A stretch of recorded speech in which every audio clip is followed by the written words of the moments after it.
se présente rapidement. Nous, on s'appelle David et Hélène Bonhomme. Donc Bonhomme, c'est vraiment notre nom de famille. C'est pas un nom de scène ou quoi que ce soit. On s'appelle vraiment Bonhomme. On vit pas très loin de Bordeaux. Bordeaux, alors vous voyez la France, c'est en bas à gauche, là où il y a le meilleur vin du monde, là où il y a les plages de sable avec les merveilleuses vagues de l'océan Atlantique. C'est presque aussi beau que la Belgique. Alors, nous, David et moi, il y a 4 ans, on est devenus parents, mais 2 fois en même temps. C'est-à-dire qu'on a eu des petits jumeaux. Et... Ah, je sens qu'il y a quelqu'un qui a envie de jumeaux, là. Alors, avoir des jumeaux, c'est une bénédiction double, mais c'est un tsunami double aussi. Et moi, quand j'ai appris qu'on allait avoir des jumeaux, je pensais que notre vie de parents de jumeaux allait ressembler à ça. On peut montrer la photo. Sauf que nous, on ne s'appelle pas Albert de Monaco et Charlène de Monaco et qu'on n'a pas 12 servantes pour s'occuper de nos enfants, du ménage, laver les slips et tout ça. Mais c'est pas grave, on s'en sort quand même, on va dire ça comme ça. En tout cas, on est vraiment super contents d'être là ce soir. Pour nous, être sur cette scène, je vous assure que ça représente vraiment beaucoup. Ah oui, alors non, excusez-moi, j'ai oublié encore une photo. Après, on enchaîne, on rentre vraiment dans le vif du sujet. On pensait que ça ressemblait à ça, mais en fait, ça ressemble un peu à autre chose. Voilà. Nous avons des jumeaux et nous avons eu, grâce à monsieur, la bonne idée de prendre un chien aussi à la maison. J'ai réussi à la motiver. Voilà. Donc il y a de l'ambiance, il y a un mari qui aime jouer avec son chien, comme vous pouvez le constater. Et alors les enfants sont flous, mais c'est normal, parce qu'ils bougent tellement qu'on peut même pas prendre une photo d'eux où c'est pas flou. Voilà. Et être ici sur cette scène, pour nous, c'est vraiment très spécial. Et je vais vous dire pourquoi. Dans nos cœurs, ça fait très longtemps qu'on sent que Dieu nous appelle à le servir. Mais on est des gens un petit peu atypiques. Et puis on se disait, finalement, si on veut servir Dieu, il faut faire quoi? Il faut faire comme tous ceux qui veulent servir Dieu et devenir pasteur. Or, on n'a pas été appelés à devenir pasteur. On ne se sent pas appelés à devenir pasteur. Mais on est des entrepreneurs. On a des blogs, on est des conférenciers. On s'adresse très souvent à des gens qui ne connaissent pas Dieu, qui ne sont pas chrétiens. Et pourtant, on est des fils de Dieu, des filles de Dieu, et on est appelés à le servir. Et on a entendu que nous, on est la génération du réveil. Nous, on est la génération du réveil. Et vous savez pourquoi? Je crois qu'on est la génération du réveil parce que nous, on est la génération qui ne va pas attendre d'avoir un statut, un rôle de pasteur, de responsable d'église ou d'évangéliste ou de ministère qui va partir au bout du monde. Parce que nous, on est les fils de Dieu, on est les filles de Dieu partout où on va. Le réveil, il arrive partout dans la société. Le réveil, il arrive chez les gens qui sont médecins, chez les gens qui sont avocats, chez les gens qui sont chirurgiens, chez les gens qui sont maçons, chez les journalistes. C'est ça, le sel et la lumière. Et merci Seigneur pour les pasteurs. Ils font peut-être le travail le plus difficile du monde. Merci Seigneur pour eux, pour ces bergers qu'il nous a donnés. Mais merci Seigneur aussi pour tous ceux qui sont appelés à briller partout dans la société. Amen. Alors j'ai une question pour vous. On peut peut-être l'afficher sur l'écran. Est-ce qu'il vous arrive de vous sentir frustré parce que le matin, tout le monde arrive à passer du temps avec Jésus, sauf toi? Si tu as grandi dans l'église, tu as sûrement dû entendre souvent cette phrase: c'est important le matin de passer du temps avec Dieu, à lire ta Bible, c'est vraiment important le matin. Et puis le matin, en fait, tu es là et t'es juste KO et tu le fais pas. Et puis tu dis, tu as l'impression que tout le monde autour de toi le fait. Puis toi, tu te sens, je suis peut-être le seul. Et puis quand tu entends parler tout le temps de la relation avec Jésus, l'intimité avec Jésus, en fait, à force, tu sais que c'est important. Les moments où tu as été dans des événements comme ça, tu as senti la présence de Dieu. Mais dans le quotidien, c'est une notion très très floue. Tu ne sais pas vraiment à quoi ça correspond. Alors moi, c'est tout à fait mon cas. Je suis tombée dans la marmite du monde de l'église quand j'étais petite. Et moi, ce qu'on m'a appris, c'est qu'il faut lire sa Bible, il faut prier, et ça, le matin. Parce que si tu le fais le soir, tu t'endors. Sauf que moi, le matin aussi, je m'endors sur ma Bible. Vous savez, moi, j'ai été élevée avec cette chanson. Alors, si vous la connaissez, s'il vous plaît, chantez-la avec moi. Bible, prie chaque jour, avec les gestes. Prie chaque jour. Prie chaque jour, lis ta Bible, prie chaque jour. Si tu... Et là, ça devient difficile. Si tu...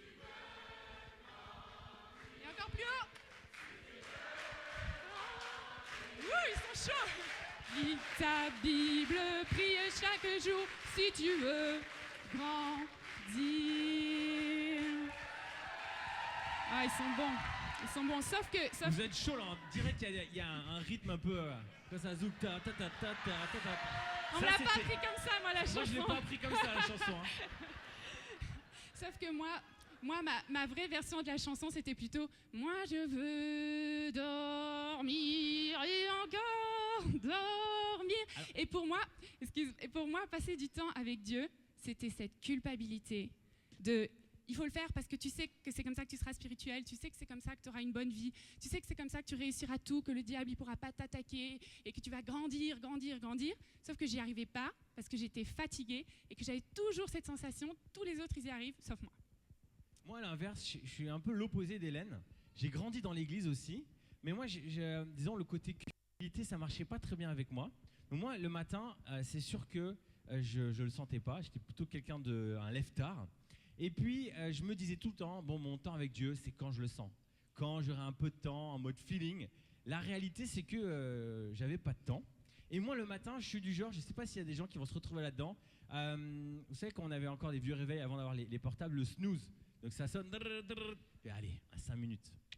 Après, les premières 5 minutes, elles sont faciles. Après, allez, encore 5 minutes, j'irai très très vite sous la douche. Puis, encore, ouais, allez, je vais speeder, pas de douche aujourd'hui, c'est pas grave. Et puis au fil du temps, tu dis, bon là c'est le dernier, là il faut que j'y aille. Et moi j'ai toujours été un peu comme ça, le matin je me suis laissé un peu embarquer. Question pour vous ce soir, quelle catégorie de chrétiens êtes-vous le matin ? Nous avons décelé 10 catégories de chrétiens, c'est très sérieux, le matin. Et on va pouvoir les montrer maintenant, on peut enchaîner sur les prochains slides. Les 10 façons d'essayer de passer du temps avec Jésus le matin, si vous vous reconnaissez, c'est normal. Premier,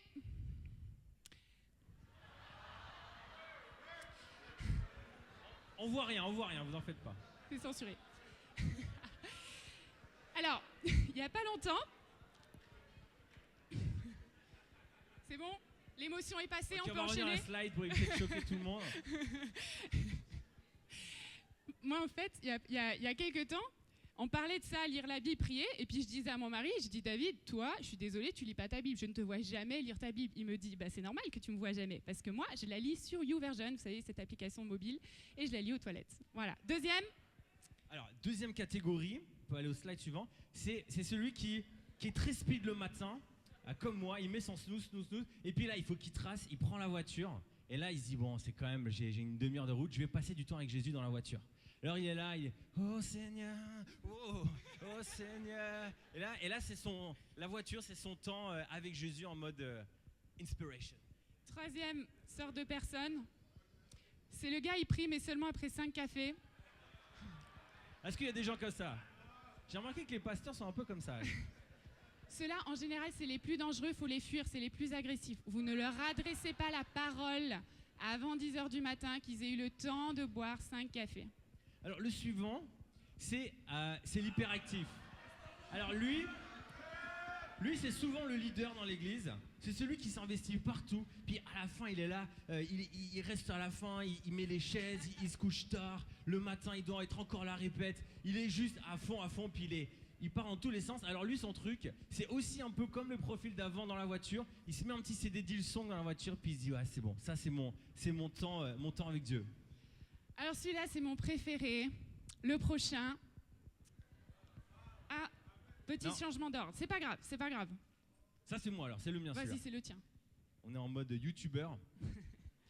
C'est celui qui il se motive le matin. Alors, il y en a parmi vous qui arrivent à se lever le matin. Il se motive le matin, il dit, bon, ce matin, je vais être spirituel, j'ai un examen, il faut que je sois spirituel. Alors, il ouvre sa Bible, et puis il commence à lire, il dit, Saül était sur la montagne avec son épée et la brise était là et puis l'armée était en face et puis mince, et ce texto que je devais envoyer à Kevina, ouais, ah oui c'est vrai, ce mail aussi, puis ma mère m'a demandé de ranger la chambre et puis là la page, on est en bas de page, mais j'ai lu quoi déjà? Ouais, je vais recommencer. Saül était sur la montagne avec son épée, la brise était là et puis en fait il va lire 4 fois la page puis après il dit bon c'est pas grave, j'y vais, je trace. Il est genre, son cerveau il part dans tous les sens. La prochaine sorte de chrétien le matin, on peut la montrer.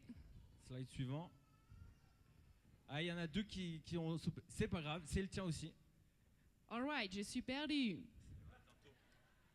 Alors, ah oui, alors ceux-là, c'est ceux qui passent du temps avec Dieu, mais seulement une seule fois dans l'année, écoutez-moi bien, le dernier week-end d'octobre, parce que le dernier week-end d'octobre, on change d'heure. Et comme le mec, il n'a pas capté qu'on change d'heure, en fait, il se lève quand même 1 heure plus tôt, il se dit j'ai 1 heure à tuer, bon allez, je vais passer mon temps avec Dieu. Et le prochain, ce sera le prochain dimanche, dernier dimanche d'octobre de 2017. Slide suivant, alors là ça va être la roulotte. Ah, alors celui-là. Alors ceux-là, en fait, ceux-là, ils sont très très spirituels. C'est ceux, en fait, leurs yeux, ils sont encore fermés, et là, il y a le bras qui se tend, juste assez pour récupérer le iPhone, donc les yeux sont encore fermés, le iPhone arrive, et c'est la lumière du iPhone qui les réveille, là, ils lancent Facebook, et ils vont sur la page de Bible ou des trucs comme ça, et ils lisent la Bible. Ils lisent la Bible avec des belles images, des beaux versets. Ils sont très spirituels. Et une fois qu'ils ont lu un verset, là, ils sont contents, ils ont passé leur temps avec Dieu. Et puis après, combien est-ce que j'ai de likes sur le selfie que j'ai fait avec Kevina, toutes les autres notifications, etc. Suivant.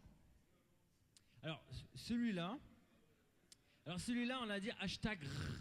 C'est celui qui, il aime bien inonder ses pages Facebook, Instagram avec des images de la Bible qu'il a entourées. Son temps, quand il passe un temps avec Dieu, il a besoin de le partager avec tous ses amis. Il se prend en photo, dit « Oh Seigneur, merci pour ce café, pour cette Bible, ce passage qui m'a tellement parlé. » Alors, la vérité, c'est que, et cela ne nous regarde pas, en fin de compte, on ne sait pas combien de temps il a passé, mais il a quand même partagé à tout le monde. C'est le hashtag rrr. Parce qu'on se dit, lui, il y arrive, bon, moi, j'y arrive pas, c'est pas grave. Suivant. Alors, celui-là, ça, c'est moi, ça, c'est un peu moi. J'arrive à me motiver le matin, et là, je me dis, ce matin, je vais prier. Alors, je me lève, je dis, Seigneur, merci pour cette journée, merci pour que tu sois avec moi. Je te remets mes amis, et je te remets mon pote Brian, qui c'est un peu chaud là en ce moment, et puis je te remets cette journée, et puis, oh là, je vais m'installer un petit peu. Je crois que je vais être mieux dans ta présence, Seigneur, assis là, couché sur le lit. Ah, Seigneur, et puis je te remets cette journée, et puis, oui, Seigneur, oui, tu es bon, oh, Seigneur, oh, Seigneur, oh, oui, ah. Qui c'est qui se retrouve là-dedans? Ah, il y a quand même des personnes. C'est ceux qui sont là, j'aime passer un petit temps dans la présence, tranquille. Est-ce qu'on en a encore un? Non, on n'en a plus. Alors on enchaîne. Le matin, c'est tellement important, et pourtant le matin, c'est tellement dur. Dès le 5e verset de la Bible, on nous parle du matin. Il y eut un soir, il y eut un matin. Et la bonne nouvelle ou la mauvaise, en fonction de si vous êtes du matin ou pas, c'est que tant que la terre tournera, il y aura toujours des soirs et il y aura toujours des matins. Et finalement, la question n'est pas de savoir si vous pouvez échapper au matin, mais la question est plutôt de savoir si vous voulez réussir vos matins ou rater vos matins. Et je tiens juste à préciser que décaler le matin de quelques heures, ça ne change rien, parce que je ne sais pas si vous avez remarqué, mais que vous leviez à 6h, à 10h ou à 13h, vous êtes dans le même état. Il y eut un soir, il y eut un matin. Dieu a créé le matin pour nous, et il nous a créé cette chance d'avoir un nouveau départ tous les matins. Sauf que, souvent on le rate parce qu'on est fatigué. C'est ça. Alors, on a grandi avec cette notion, le matin, c'est le moment important. Et la Bible nous parle de ça, du matin. La Bible, il y a plusieurs versets. Le matin, je me tourne vers toi et je te regarde. Dieu a secouru dès l'aube du matin. Le peuple, dès le matin, se rendait vers lui. Et des versets comme ça, il y en a plein, où en fait, on nous montre l'importance du matin. Et ce moment-là, il est crucial. La Bible fait que de nous le rappeler. Le matin, c'est un moment important. Et ce qu'on trouve aussi du début à la fin de la Bible, c'est cette idée chaque matin ou tous les matins. Tous les matins, chacun ramassait ce qu'il lui fallait, car il passera tous les matins, offrez au sacrifice chaque matin. Chaque matin, il produit la lumière. C'est cette idée que finalement, on ne peut pas faire des réserves pour 6 mois. On ne peut pas juste aller à la CJ, même si la CJ c'est vraiment très cool, et se dire je tiendrai jusqu'à la prochaine CJ, parce que finalement, chaque matin, tous les matins, on a besoin de revivre quelque chose avec Dieu. Alors, jusque-là, on a grandi et on sait que c'est important. on sait que c'est important. Le matin, c'est un rendez-vous spécial. Mais je crois que là où en fait souvent on se trompe, quand on a entendu, enfin on se trompe pas, mais il manque une partie. Parce qu'on nous dit le matin c'est important, mon matin c'est ma vie. Donc ça, on est tous d'accord avec ça.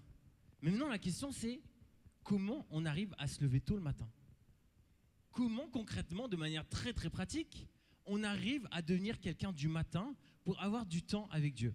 Et alors, dans ce message, on va essayer d'être ultra pratique. On va être pratique dans un premier temps, on va vous donner des clés concrètement, comment réussir à devenir quelqu'un du matin.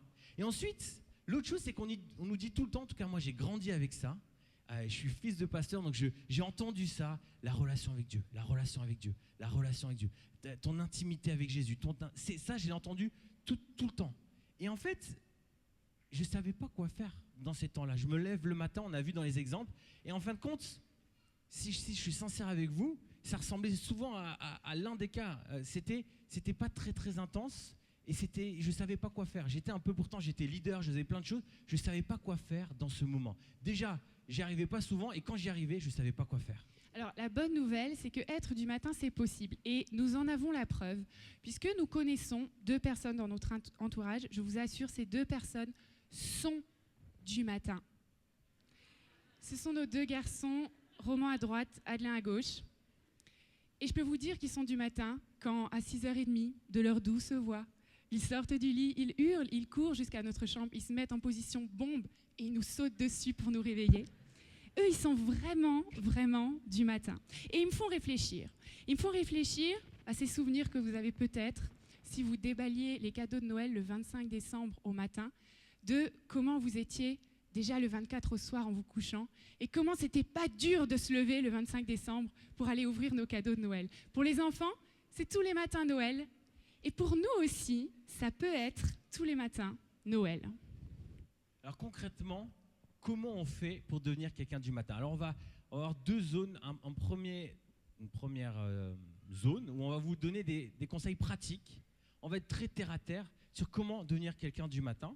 Et ensuite, dans un deuxième temps, on va vous donner des clés sur quoi faire quand vous levez. La première chose, c'est dans l'exemple qu'Hélène a donné avec Noël, ce qu'on peut analyser, c'est qu'il y a une préparation la veille, il y a une anticipation qui se fait la veille. C'est-à-dire que comment je vais me coucher va déterminer ma capacité à me lever plus tôt le matin.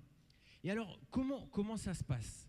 Il faut réussir, alors il y a plein de choses, mais ce ne sera pas le sujet déjà, à réussir à bien se coucher quand même assez tôt et pas trop tard. Ce serait une autre prédication. Mais l'idée, c'est, avant de me coucher, de prendre quelques minutes pour envisager qu'est-ce qui va se passer le matin quand je vais mettre mon réveil à 6h, 7h, à 5h, en fonction ou à 4h, en fonction de à quelle heure vous devez vous lever. Et qu'est-ce que je vais faire à ce moment-là? Et en fait, vous devez créer cette envie de vous lever et de passer ce temps. Alors, concrètement, moi, je vais vous expliquer, vous allez comprendre plus tard. Moi, en fait, je prépare j'aime beaucoup écouter des prédications le matin ou alors des podcasts. Et la veille, je prends un temps pour sélectionner quelle est la prédication que j'ai envie d'écouter au moment où je me lève. Et je prends quand même plusieurs minutes pour créer un enthousiasme, à me dire j'ai trop hâte d'écouter ça. Ou alors si c'est un nouvel album, je me planifie quelque chose qui va me motiver. Ou alors je m'imagine le bon café. J'essaye par exemple je range toute la cuisine de sorte à ce que quand je me lève, j'ai l'impression d'avoir une nouvelle cuisine toute nickel, il y a ma tasse qui m'attend. Qui range la cuisine le soir, je peux le préciser. Alors on peut passer au slide suivant. Oui, je range la cuisine le soir. Je suis un bon mari. Donc c'est anticiper la veille. Alors juste par rapport à l'anticipation, j'ai appris quelque chose de génial avec mon mari, c'est la puissance des super pixous géants. C'est-à-dire que souvent, quand on se couche, on a les pensées qui partent dans tous les sens. On est déjà en train de stresser sur tout ce qu'on n'a pas fait pendant la journée-là et de tout ce qu'on devra faire le lendemain. Et la puissance du super pixou géant, c'est la puissance de lire un truc bête qui nous déconnecte le cerveau et qui nous permet juste de se calmer. On se met pas, quand on se couche, il ne faut surtout pas se mettre en mode réflexion, analyse, etc.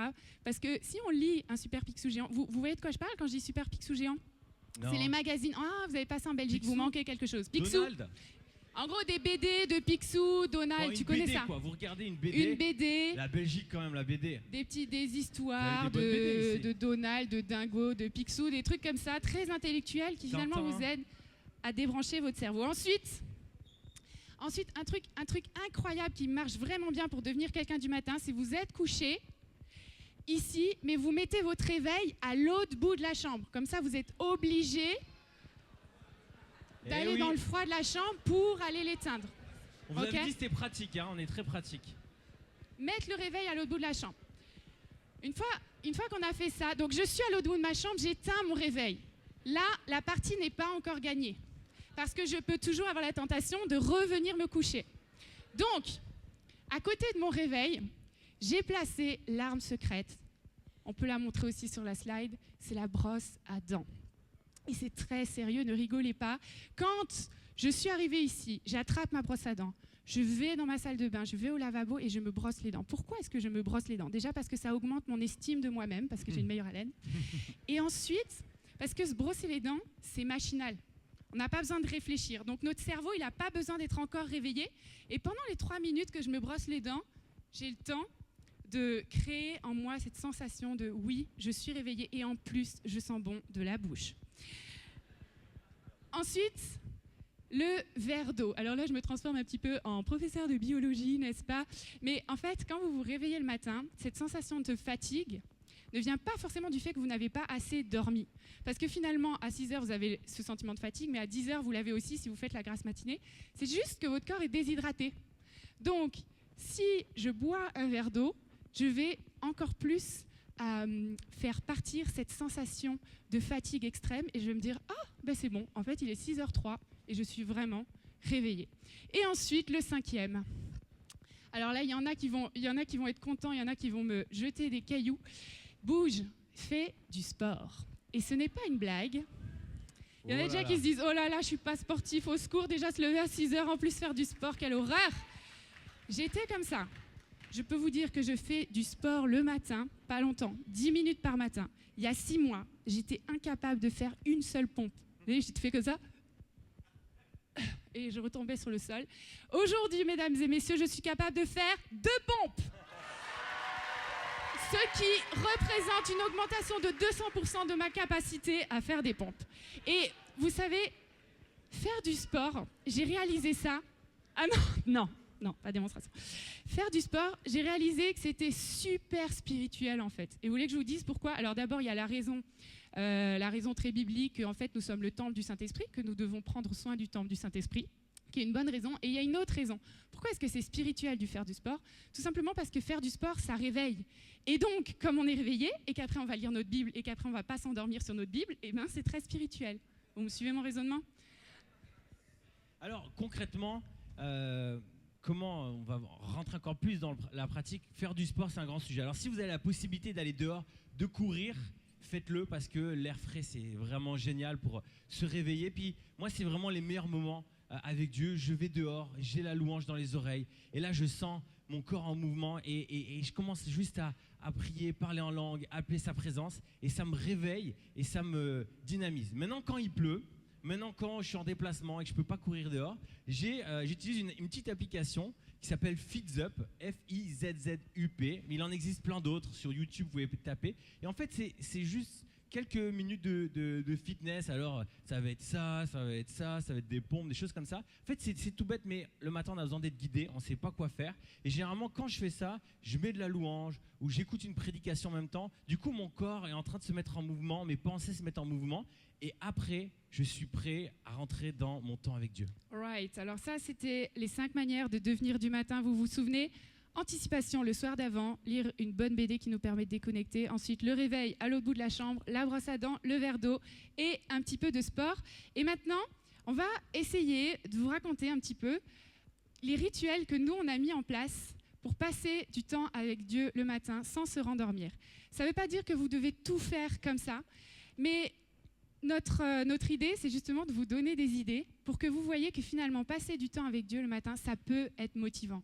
Ça peut donner envie. Et c'est pas obligé d'être le lit, ta Bible, et ça peut être vraiment un truc qu'on a envie de faire. Et ça peut devenir quelque chose comme un matin de Noël où on n'a qu'une envie, c'est de découvrir les cadeaux que Dieu a prévus pour nous aujourd'hui. Alors la première chose à faire quand on a fait notre sport, c'est ce que j'appelle le silence. En tout cas, c'est ce que je fais. Alors, on est une génération où on souffre d'une maladie qui est le trouble de l'attention. On est constamment sollicité, notifications, textos, emails, rendez-vous. En fait, on est en train d'optimiser nos vies au maximum, mais du coup, on a des vies avec 20 000 choses dans nos têtes. Vous savez, je ne sais pas comment c'est sur les autres téléphones, mais sur iPhone, quand on lance une application et qu'on la quitte, on appuie sur le bouton, on revient sur l'accueil, et ben l'application, elle reste derrière, elle continue à tourner.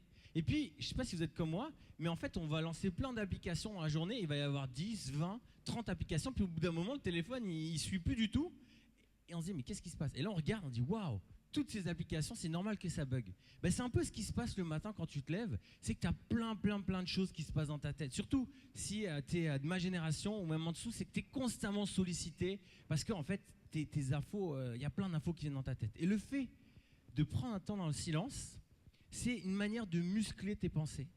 Et voilà concrètement comment je fais. Je m'assois sur une chaise, donc je ne mets pas dans le canapé à la cool comme ça, hein. Je m'assois. Et là, je dis Saint-Esprit, je vais passer un temps dans le silence et justement de m'aider vraiment à juste faire le tri dans tout ce qui est en train de se passer dans ma tête. Je t'accueille dans ce moment-là avec toi. Et là, je m'assois et c'est comme au médecin là, quand on vous dit souffler. En fait, je souffle assez fort, juste pour... Voilà, c'est une petite habitude que j'ai pris. Et là, je suis là et en fait, je ne suis pas en train de dire pense à rien, pense à rien, pense à rien.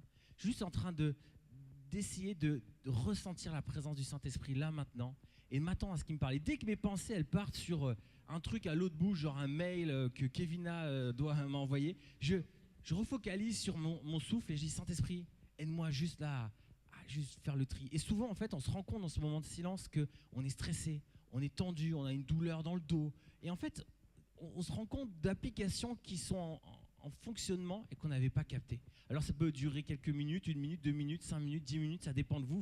Moi généralement je mets un petit timer, juste comme ça au moins une fois que j'ai fait mes 5 minutes, Deuxième rituel, les affirmations. Alors c'est une des manières qu'on peut avoir de prier. Je vais vous expliquer comment ça marche. Un jour il y a un paysan qui avait un pré et il a commencé à marcher dans son pré. Et plus il marchait dans ce pré, plus un petit sentier a commencé à être créé dans le pré. Puis il a eu des fils qui ont commencé à marcher aussi sur le petit sentier et le petit sentier a commencé à s'élargir et à devenir un chemin. Et puis après, il y a eu des chevaux qui sont passés par là, il y a des calèches qui sont passées par là. Il y a tellement de monde qui s'est passé par là qu'ils ont décidé de goudronner ce chemin qui est devenu une route.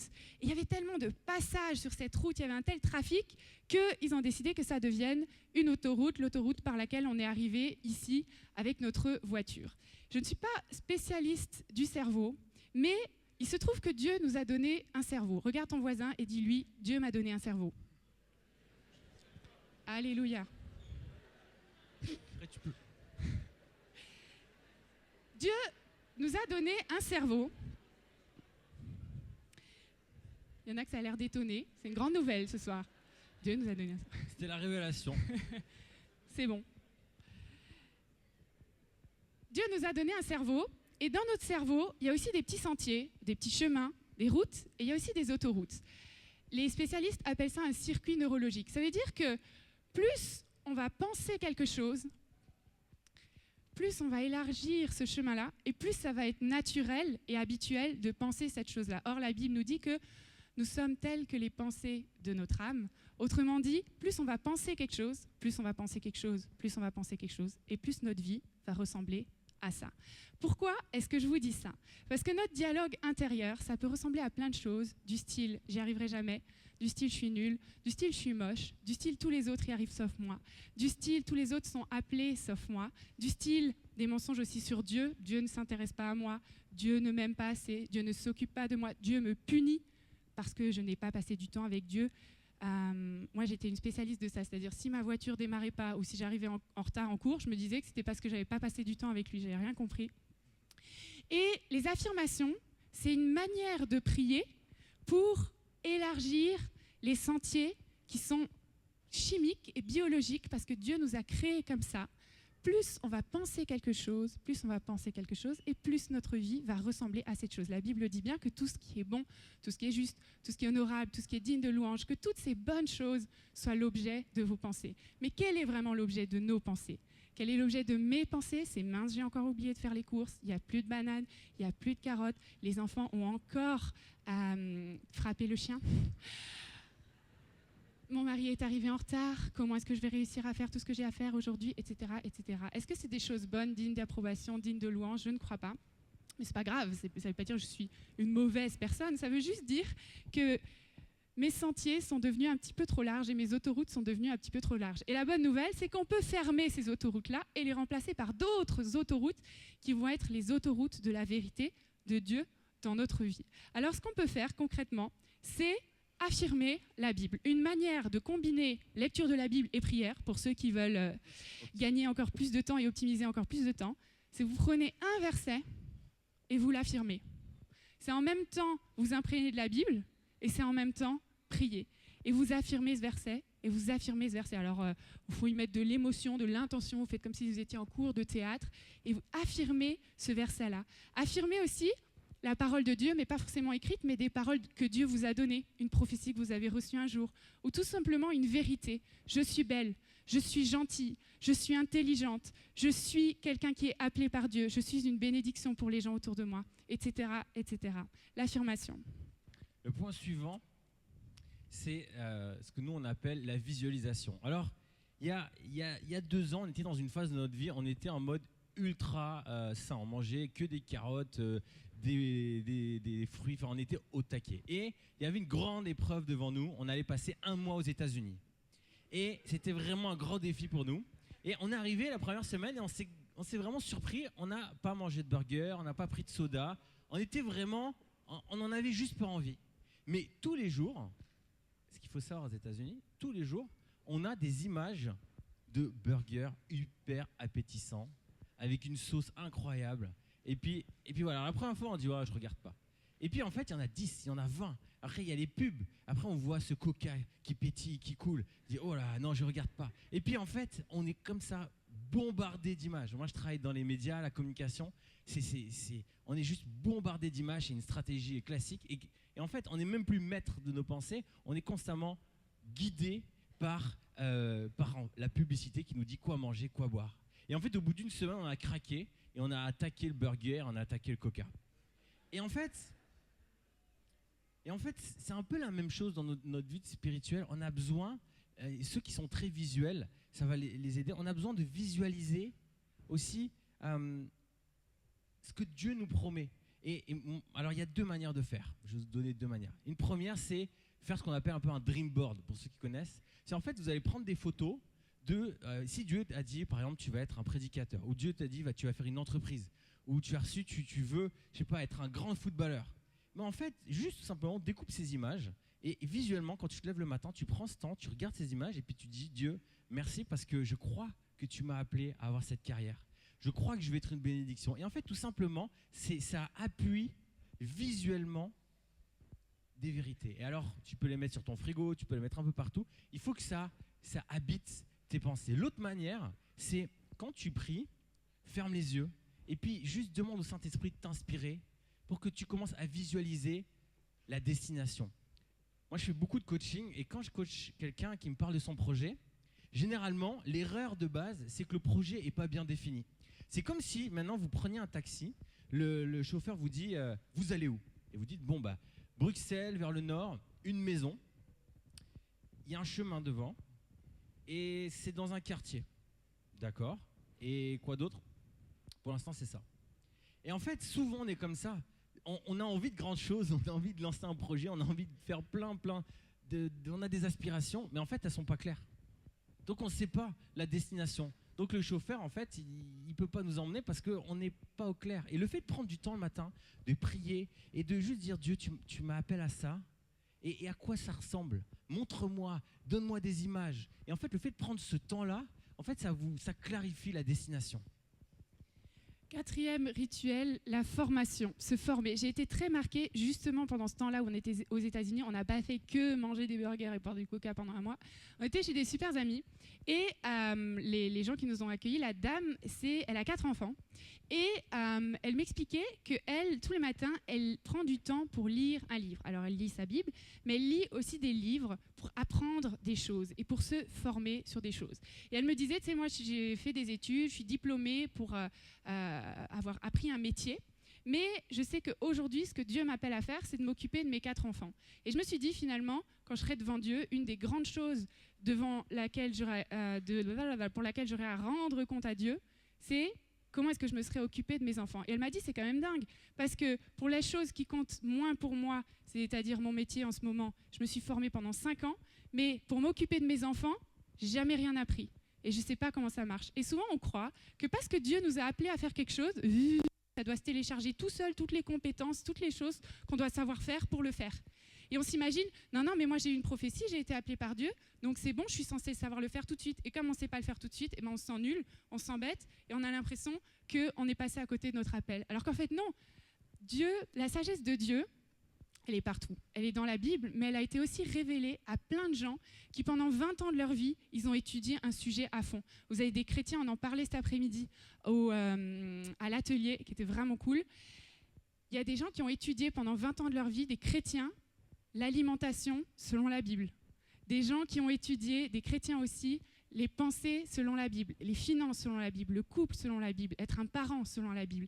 Et toutes ces choses, finalement, ne pas lire ces bouquins-là, c'est un petit peu comme se dire, ouais, je suis censé y arriver. Et en fait, nous, on va perdre aussi 20 ans de notre vie à faire toutes les erreurs que ces gars-là, ils ont fait pour finalement réussir à comprendre.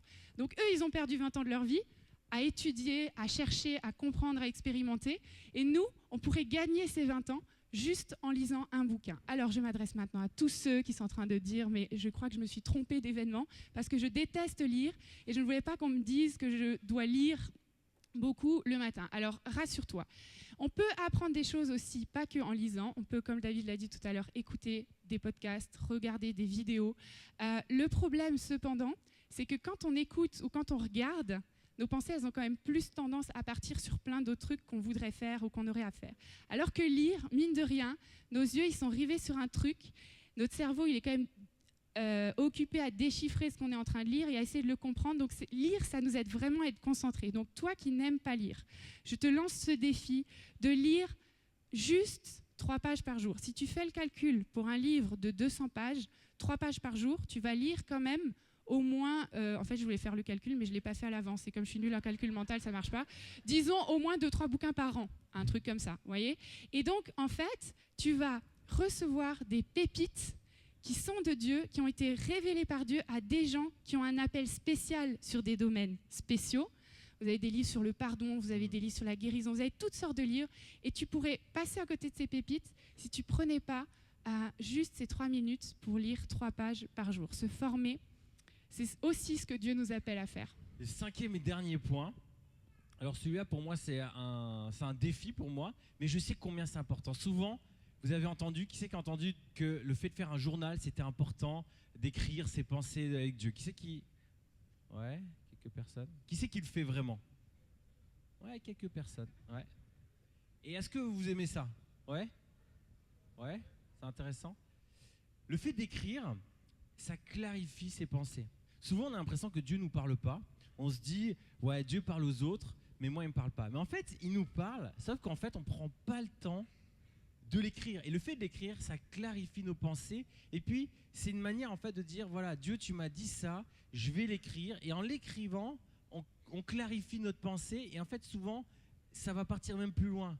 Tu m'as dit que, par exemple, tout à l'heure, Sam, il a donné une parole très forte par rapport parfois au poids, aux petites poches qu'on a en nous et que cet océan veut venir en nous. Mais ça, moi, ça m'a frappé. Et j'ai vraiment senti que Dieu me parlait à moi. Là, demain, je vais prendre du temps à écrire et dire, voilà, cette pensée. Et en l'écrivant, je vais la développer. Je vais m'attendre à ce que le Saint-Esprit me parle et comme approfondisse cette pensée. Dieu te parle, il dit plein de choses, mais le fait que tu ne prennes pas le temps d'écrire, en fait, c'est comme si la pensée, elle s'en va. Et le fait de l'écrire, tu la figes. Et puis, tu laisses de la place pour des nouvelles pensées. Voilà, donc ça, c'était nos 5 idées de comment passer un temps avec Dieu motivant le matin. Prends ce qui t'a parlé, prends ce qui te plaît, et surtout, il faut que ce soit personnalisé, il faut que ça te motive toi, il faut que ça te plaise à toi. Ce n'est pas obligé d'être la même chose pour tout le monde, mais en tout cas, inspire-toi de ces idées-là. Est-ce que je peux inviter les musiciens à venir nous rejoindre sur la scène ?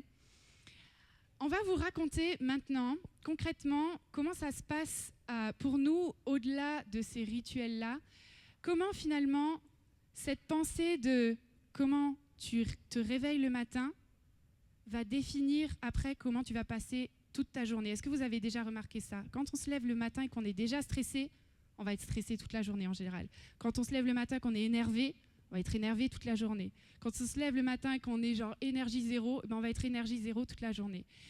Le matin détermine toute notre journée, or nos journées déterminent toute notre vie. Mon matin, c'est ma vie. Et on va essayer de vous raconter en quoi cette prise de conscience a changé énormément de choses dans notre compréhension de Dieu et de comment on est aussi ses fils et ses filles. En fait, il y a une période de notre vie, on était vraiment extrêmement fatigués. On était très investis dans notre église, très investis dans notre entreprise, mais on était juste exténués. Et en fait, notre temps libre, on le passait souvent à dormir et à être devant notre télé. Et on était extrêmement, extrêmement fatigués. Et les matins, c'était vraiment les pires moments. On avait l'impression qu'on devait nous ressusciter chaque matin. C'était vraiment un calvaire. Et une fois, on a lu cette phrase, « Mon matin, c'est ma vie. Mon matin, c'est le reflet de ma vie. Et si j'ai du mal à me lever, il y a de fortes chances que mon subconscient il me passe un message. » C'était cette phrase qui nous a vraiment marqué et qui, pour moi, était une vraie claque dans ma figure. Si tu n'arrives pas à te lever le matin, c'est que tu n'aimes pas ta vie. Je la répète. Si tu n'arrives pas à te lever le matin, c'est que tu n'aimes pas ta vie. C'est que tu n'as pas envie de vivre le jour que Dieu a créé pour toi aujourd'hui. C'est que tu n'es pas motivé par la journée qui est devant toi. Et vous savez, les matins, c'est vraiment, vraiment un miroir de notre vie. Je parlais tout à l'heure du stress. Moi, pendant en fait, certainement les 29 premières années de ma vie, je me suis réveillée stressée.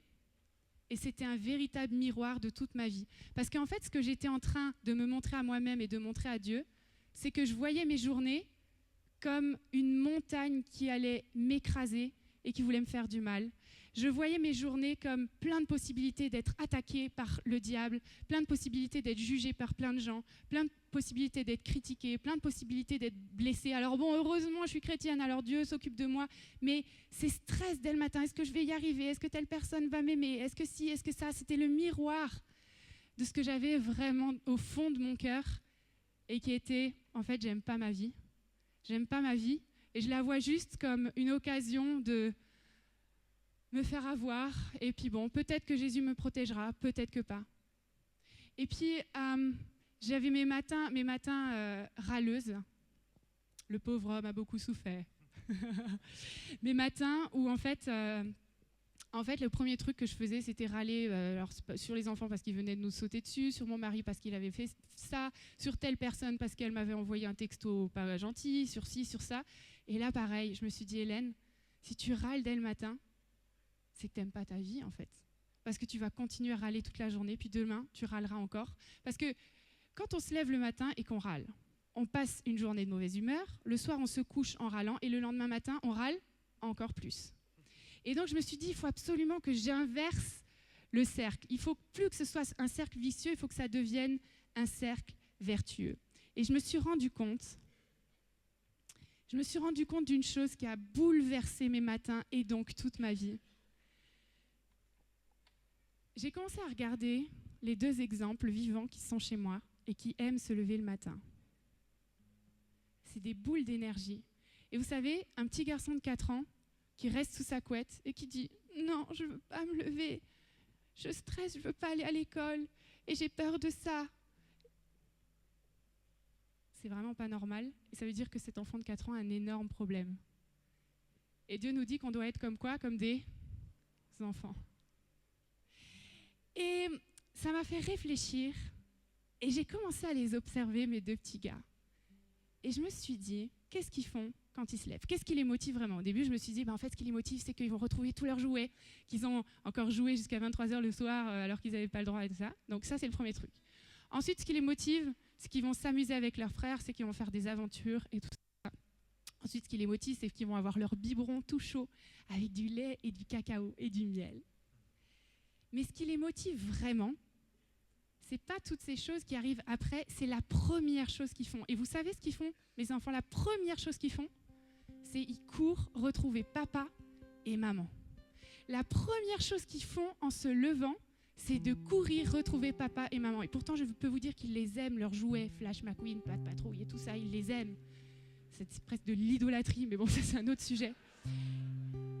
Mais ça leur viendrait même pas à l'esprit de d'abord prendre leurs jouets, parce que la première chose qu'ils font, c'est courir aller trouver papa et maman. Et parfois nous, parce que comme on se lève avant eux, c'est ça qui a changé notre vie finalement, c'est de réussir à se lever avant eux. Sinon, on était trop de mauvaise humeur parce qu'ils nous sautaient dessus comme ça dans le lit dès le matin.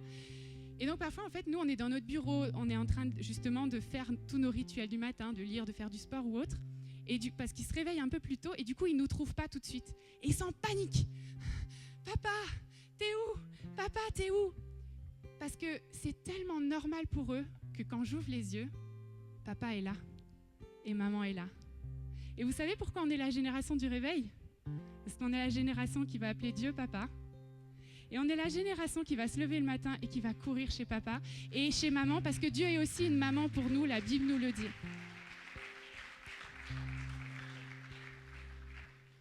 Moi, je vais vous dire quelque chose. On est des filles de Dieu, on est des fils de Dieu, et c'est pas nous qui devrions rester au lit. Vous savez qui est-ce qui ferait mieux de rester couché? C'est le diable. Il ferait mieux de rester au lit et il ferait mieux de stresser, lui, pour sa journée. Il ferait mieux d'être déprimé pour sa journée, parce que nous, on est debout. Nous, on aime notre vie. On aime la vie que Dieu nous a donnée. On l'aime tellement que quand le réveil sonne à l'autre bout de la pièce, on court pour aller l'éteindre. On se brosse les dents, on boit un verre d'eau. On met nos habits de sport. On se chauffe. Et là, on laisse Dieu nous parler. Et c'est pas parce qu'on nous a dit de le faire. C'est pas parce qu'on a été enseigné à l'école du dimanche qu'il faut lire ta Bible et prier chaque jour. Non, on le fait parce que c'est notre papa et que ça nous viendrait même pas à l'idée de sortir dans l'arène avant qu'il ait pu nous faire un gros câlin et nous dire: tu sais quoi ma fille, je t'aime. Tu sais quoi mon fils, je t'aime. Et puis je t'ai préparé un bon biberon avec plein de miel et plein de cacao. Tellement je t'aime. Et c'est vrai, ta journée, elle va pas forcément être facile. Mais tu sais quoi? Moi, je suis avec toi. Moi, je t'ai appelé. Et non seulement tu es fait à mon image, mais je vis à l'intérieur de toi. Donc, le diable ferait mieux de rester au lit.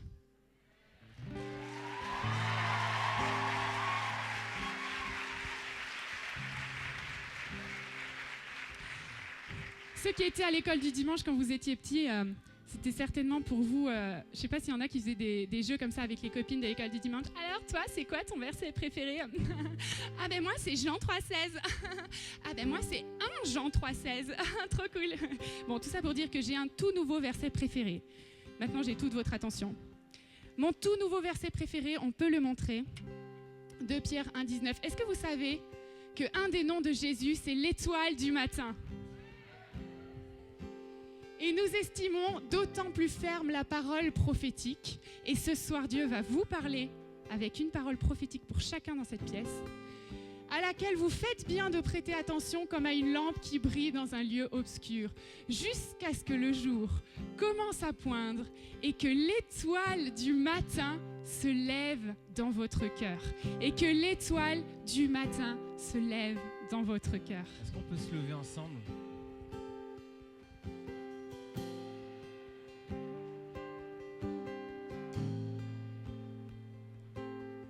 Moi, il y a un film que j'aime beaucoup, c'est le film Time Out. Dans ce film-là, le concept est assez simple, c'est qu'il n'y a plus de monnaie, tout le monde paye avec son temps. J'achète un sandwich, 5 heures, mon loyer, une journée, une voiture, une semaine. Et en fait, c'est une belle métaphore de notre vie. Notre vie, on est constamment sollicité. Et tout notre environnement peut décider comment on doit gérer notre temps. Et notre vie, c'est un peu comme un match de foot. Imagine-toi, Coupe du Monde, la finale. Et en fait, quand tu te lèves et que tu rentres direct dans ta journée, c'est comme en fait tu te levais et en fait tu étais comme propulsé direct sur le match, mais tu sais même pas dans quelle équipe tu es. Tu connais même pas la stratégie. Tu sais pas, est-ce que tu es un attaquant, tu es un défenseur, tu es au goal, tu sais rien. Et en fait, qu'est-ce qui se passe? Mais en fait, tu n'arrives pas à être un bon joueur. Il faut que tu sois avant le match, que tu entendes le coach, Dieu, ton créateur te dire: mon fils, là, voilà la stratégie pour cette journée. Ça va pas être facile. Tes parents là en ce moment, c'est vraiment difficile. Ils comptent sur toi. Prie pour eux. Tu vois, à l'école, il y a toutes ces pressions, mais moi, voilà ce que j'attends de toi. Il y a ton ami, il faut que tu pries pour lui parce que là, il a des pensées de suicide. Il va te donner le plan de match, il va te donner la stratégie pour la journée. De prendre du temps le matin avec lui, c'est décider de reprendre le contrôle de ta journée et de recevoir le plan. Et ce qu'on est en train de vous enseigner, le risque quand on est pratique, c'est que ça devienne du légalisme. Et c'est pas du tout ce qu'on a envie ce soir. On n'a pas envie que demain, vous regardiez les uns les autres. Alors, t'as fait ton sport, alors t'as fait... Oh, t'es pas spirituel. C'est pas ça. C'est des outils qu'on vous donne. Et pour que ça ne devienne pas ça, il faut que tu reçoives le plan du match. Il faut que tu reçoives une parole de Dieu.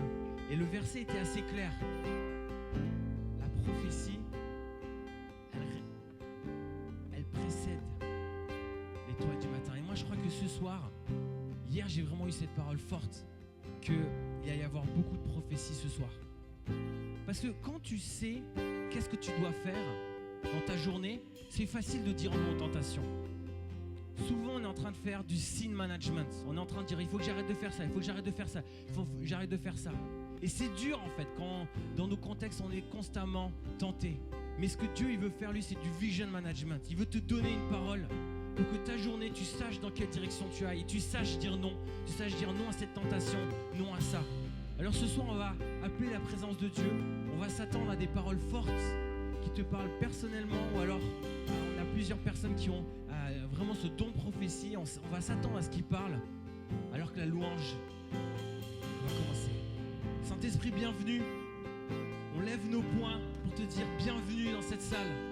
On est surmotivé d'entendre ta présence. On veut que tu nous parles, on veut que tu nous donnes le plan de match. On veut savoir comment, dans telle et telle situation, on doit réagir, comment on doit se battre, comment on doit réagir. Merci parce que tu es là et tu veux nous parler. Et que toi, tu es bien au-dessus du péché. Tu es capable de nous parler directement.